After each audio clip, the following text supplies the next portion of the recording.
Fux passou 10 horas provando de forma clara e irrefutável, sem citar nominalmente, cada aberração jurídica praticada por Moraes nesse processo. E tudo isso aconteceu depois de Moraes já ter declarado seu voto. Ou seja, Moraes não teria como fazer uma espécie de tréplica. Não teria como na teoria, mas na prática tudo é possível dentro do Supremo de hoje.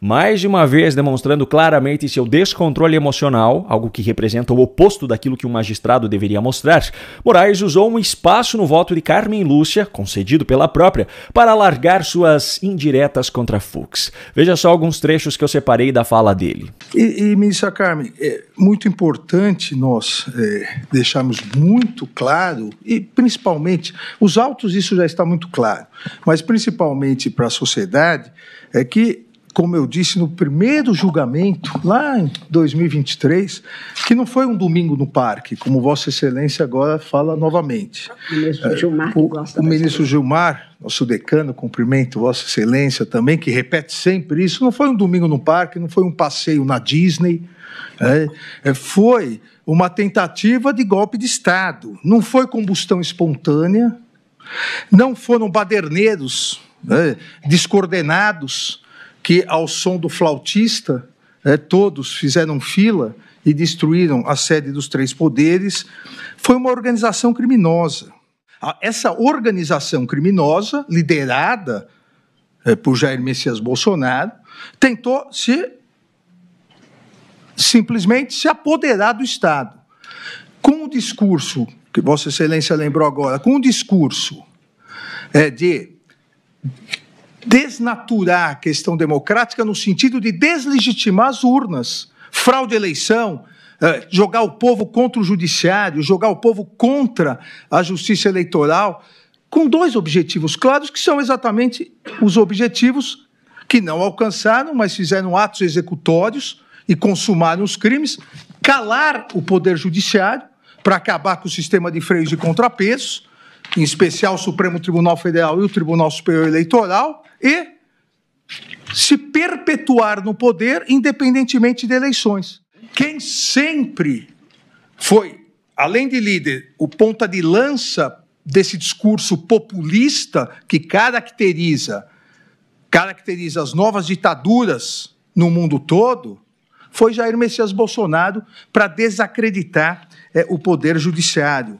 Então, fraude às urnas, deslegitimação da justiça eleitoral e do poder judiciário, necessidade de intervenção militar, perpetuação do poder. Colegas, desde meados de junho de 2021 até 8 de janeiro, o discurso é o mesmo. Não há como, presidente Zanin, negar o liame, o nexo causal, lá atrás, de junho de 21 até janeiro de 2023. Primeiro ponto. Perceba como Moraes não consegue argumentar tecnicamente como Luiz Fux. E não é por falta de conhecimento, pois Moraes tem doutorado. Ele tem um conhecimento técnico muito grande. O problema é a fragilidade de todo esse processo, a falta de provas concretas. Enquanto Fux citou cada lei e cada artigo específico que embasou sua decisão e individualizou a conduta de cada réu mediante cada acusação e as comparou com a legislação vigente, Moraes se restringe ao campo das narrativas genéricas e do storytelling, ou seja, o foco está na forma como a história é contada. Em vez de contra-argumentar tecnicamente, ele tenta ganhar no grito. Segundo ponto, Moraes insiste em utilizar decisões do próprio Supremo, muitas delas não unânimes, e também aquilo que ele mesmo inseriu nos autos desse próprio processo como argumento para dizer que suas afirmações são inquestionáveis. Só que o terceiro ponto que eu quero levantar é o mais importante. Moraes sequer deveria estar argumentando naquele momento. Ele já havia votado na terça-feira. Tudo bem que os ministros acabam fazendo pequenos comentários durante o voto dos seus colegas, só que os trechos que eu acabei de mostrar foram extraídos de uma fala de 15 minutos de Alexandre de Moraes. Aliás, além de falar por 15 minutos, ele ainda exibiu vídeos de falas de Bolsonaro e do 8 de janeiro. Com todo respeito, mas que porcaria de julgamento é esse em que o relator simplesmente não aceita que algum ministro divirja dele? Veja só o quanto Moraes está elevando o nível da ditadura instaurada no Brasil. Ele não apenas tornou o Supremo Tribunal Federal como uma instituição acima da lei e acima de qualquer coisa no Brasil, como ainda agora existe uma ditadura dentro da própria corte contra qualquer colega que pense diferente. Esse teatro chamado de julgamento já foi trazido para a primeira turma, para que o resultado fosse garantido. Só que nem mesmo uma divergência dentro da turma é aceita por Moraes. Ele simplesmente não aceita que Fux julgue de forma diferente da dele. Só que ainda tem mais um detalhe muito importante, que é a cereja do bolo. É aquilo que torna essa ditadura brasileira inédita na história da humanidade. Ainda na manhã de quarta-feira, pouco mais de 1 hora após Fux ter começado a ler o seu voto, alguns ministros já correram para o pessoal da Globo para expressarem em reservado sua indignação. Às 10h16 da manhã já havia uma matéria no G1 com essas declarações. Com o passar das horas e o decorrer do voto divergente de Luiz Fux, essa situação foi piorando. E no dia seguinte já havia matérias falando sobre o isolamento e as demais consequências que ele sofreria dentro da corte. Só que esse isolamento ainda tem um requinte, não de crueldade, mas de infantilidade. Daniela Lima, aquela que foi demitida recentemente da Globo News, agora está trabalhando para outro veículo militante, o UOL.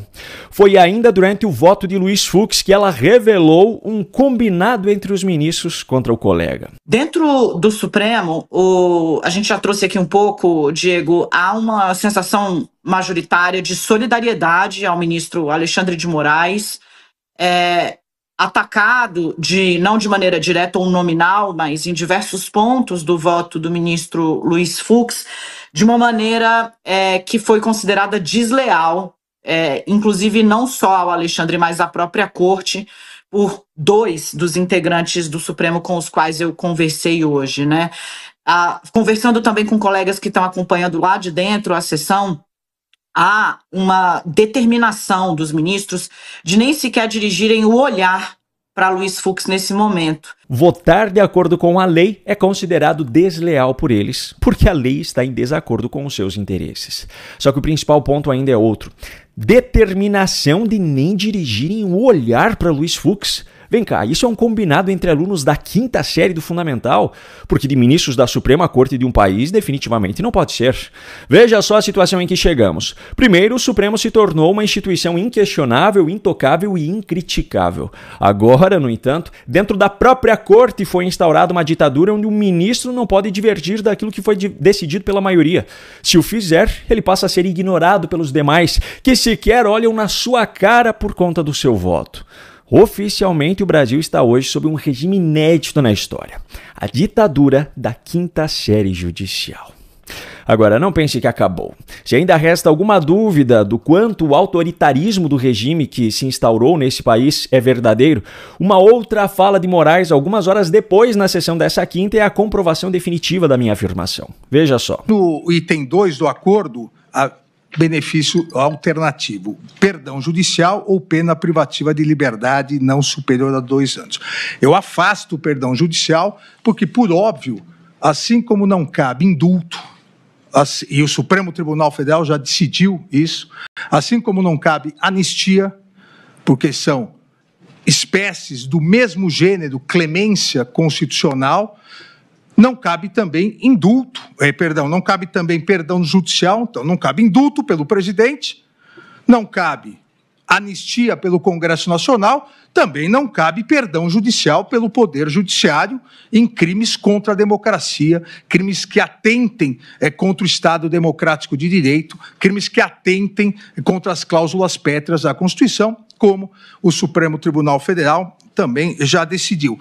Os 3 poderes têm a possibilidade, cada um com uma espécie de uma clemência constitucional, perdão judicial, o indulto e a anistia, só que, obviamente, esses institutos não podem ser utilizados contra a Constituição, contra o Estado Democrático de Direito. Então eu afasto já, até por não ser possível a aplicação do perdão judicial. Não, você não entendeu errado. A legislação brasileira prevê 3 meios para que injustiças praticadas pelo judiciário possam ser corrigidas. O indulto, que compete ao Executivo, a anistia, que compete ao Congresso, e o perdão judicial, que compete ao próprio Judiciário. No entanto, Alexandre de Moraes, do Judiciário, já decidiu que a decisão dele é absolutamente inquestionável. Ele já decidiu que o judiciário não pode questionar sua própria decisão, já decidiu que o Congresso não pode questionar a sua decisão e que o Executivo não pode questionar a sua decisão. O motivo para isso? Supostamente crimes contra a democracia e a Constituição não podem ser contemplados com esse benefício. Ele só parece esquecer do fato de que é ele quem mais tem atentado contra o verdadeiro conceito de democracia e contra a Constituição nesse país. Hoje, enquanto desfruta da convicção de que se perpetuará no poder como ministro supremo, Moraes parece muito confiante para proibir o perdão, a anistia ou o indulto para esses casos. Só que um dia o jogo pode virar e a justiça pode ser feita. Nesse dia, será ele o impedido de receber anistia, perdão ou indulto por ter praticado crimes contra a democracia e a Constituição.